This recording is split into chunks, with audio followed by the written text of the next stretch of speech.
Kim, hindi ka ba talaga kakain? Hindi ka talaga kakain? Kumain ka. Ayan.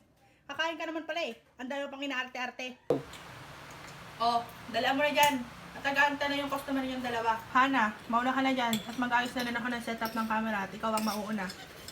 Sige pala, mag-ayos na ako.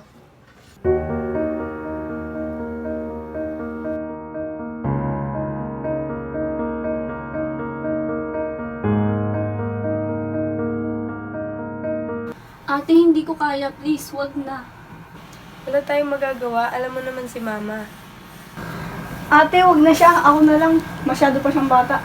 Alam mo namang hindi papayag si Mama. Kasi nag-aaral ka pa. At paborito ka niya, di ba?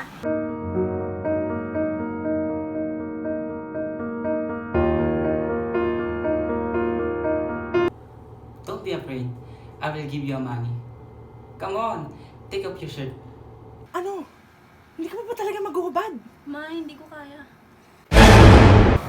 Kim, magbihis ka na. Ate, bakit ganun si Mama? Mahal niya ba tayo? Mas masahal pa siya sa hayop.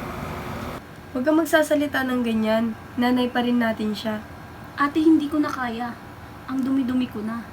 Ang baboy sobra. Ate, umiiyak ka ba? Oh, may bago kayong customer. Umayos kayong dalawa ha. Lalo ka na Kim. Ayoko na nga arte-arte ka. Huwag mo ko dinadaan sa pag-iyak-iyak mo na yan. Hindi tayo mapapakain yan. Marami tayong bayarin. Yan ang isaksak nyo sa utak yung dalawa.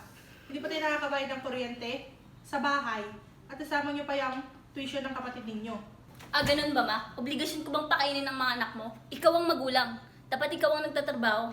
Hindi yung ginagawa mo kaming baboy ng kapatid ko. Tama na yan. Totoo naman ah. Wala kang kwentang nanay.